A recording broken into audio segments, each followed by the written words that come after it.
Alô, galerinha, tudo bem com vocês?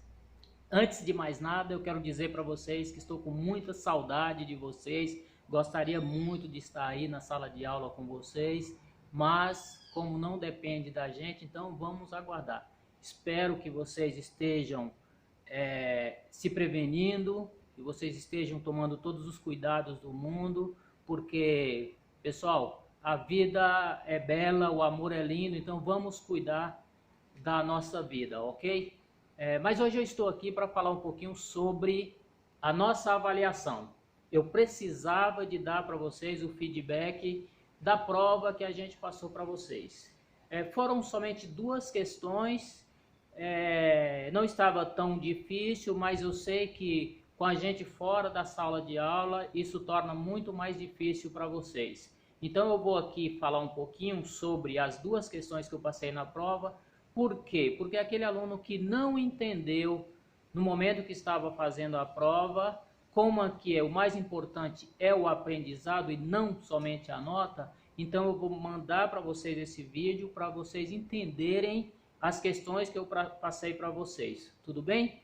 Então nós tínhamos lá na prova de vocês a primeira questão que eram fazendo um paralelo entre, ou uma comparação entre a reflexão no espelho e a reflexão intelectual. Então nós tínhamos de um lado a reflexão no espelho. Qual que é mais ampla?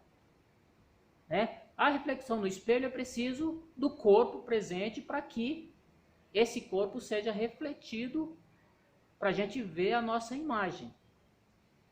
E do outro lado nós temos a reflexão intelectual, onde ela pode ser feita em qualquer lugar do mundo por meio do nosso pensamento, por meio da nossa reflexão, da nossa imaginação. Portanto, a reflexão intelectual é muito mais ampla, muito mais importante. E é justamente por isso que nós fizemos essa comparação entre a reflexão no espelho, que vocês perceberam que é muito mais restrita, vocês têm que estar ali presente, e a reflexão intelectual, que é uma reflexão que você vai ter que pensar e refletir sobre os seus atos. Será que eu errei? Eu falei alguma coisa que o meu pai, a minha mãe não gostou?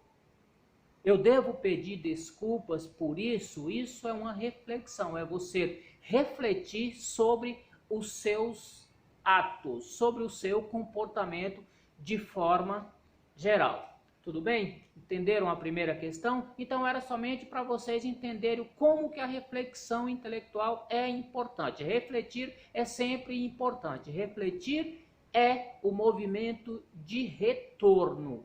É voltar o pensamento para si mesmo, para que a partir daí, gente, tome consciência e que não pratique mais os possíveis erros que a gente tenha praticado em algum momento da nossa vida. Tudo bem? Essa foi a primeira questão.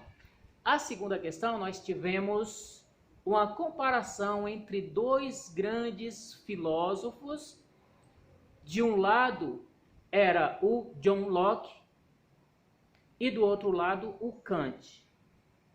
O John Locke, ele fez uma reflexão sobre a teoria do conhecimento, ou seja, como é que o homem pode entender ou aprender? Como é que o homem aprende? Como é que o homem conhece as coisas? E aí o John Locke, que era da corrente chamada empiristas, era um inglês da corrente chamada empirista, que defendia que o conhecimento só era possível por meio da experiência. Ele dizia que a mente humana é como uma folha em branco e ela vai preenchendo a partir do momento que o homem vai passando por suas experiências. A partir daí, essa folha em branco ela vai preenchendo, né? Só que nós sabemos que essa folha em branco ela vai preenchendo, mas nunca chega ao final, porque o nosso aprendizado, a nossa mente, ela é capaz de aprender a vida inteira. Até o último dia da nossa vida a gente é capaz de aprender. Tá? Então o John Locke ele dizia: todo o nosso conhecimento só é possível por meio da experiência. Lembra? Estava lá escrito no texto 1 que eu coloquei para vocês. Todo o nosso conhecimento só é possível por meio da experiência. Ok? Do outro lado nós tínhamos o Kant, no texto 2 que eu passei para vocês.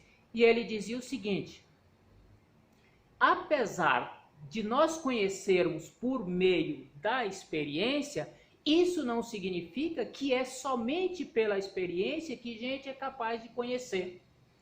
Existe conhecimento que não precisa da experiência para a gente conhecer, que não precisamos passar pela experiência para que a gente possa conhecer. E aí ele vai construir a partir daí dois conceitos, que é o conceito do conhecimento a priori, que é aquele conhecimento que não precisa da experiência, e aí ele vai dar o nome de conhecimento a priori, e o conhecimento a posteriori, que é aquele conhecimento que nós precisamos passar pela experiência. Então nós temos em Kant dois conceitos fundamentais que é importante vocês aprenderem. É o conceito do a priori, que é o conhecimento que se dá antes da experiência, e o conceito do a posteriori, que é o conhecimento que se dá após a experiência. Ou seja, pessoal, existe conhecimento que nós só obtemos a partir da elaboração da nossa mente, ou seja, a partir de reflexões, a partir de pensarmos, discutirmos. É um longo período para que esse conhecimento seja verdadeiro. Então, essa é a comparação que nós fizemos, que nós passamos na prova. Espero que vocês tenham entendido, pelo menos um pouco, sobre o que eu coloquei na prova para vocês.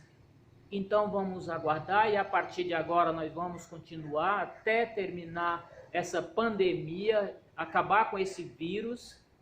Nós vamos continuar enviando as atividades para vocês por meio das redes sociais, do WhatsApp, por meio do Google Classroom. A gente vai enviar para vocês e vocês vão nos retornar e nós vamos dar o feedback aqui, através da nossa videoaula. Tudo bem? Um abraço e até o próximo, ok?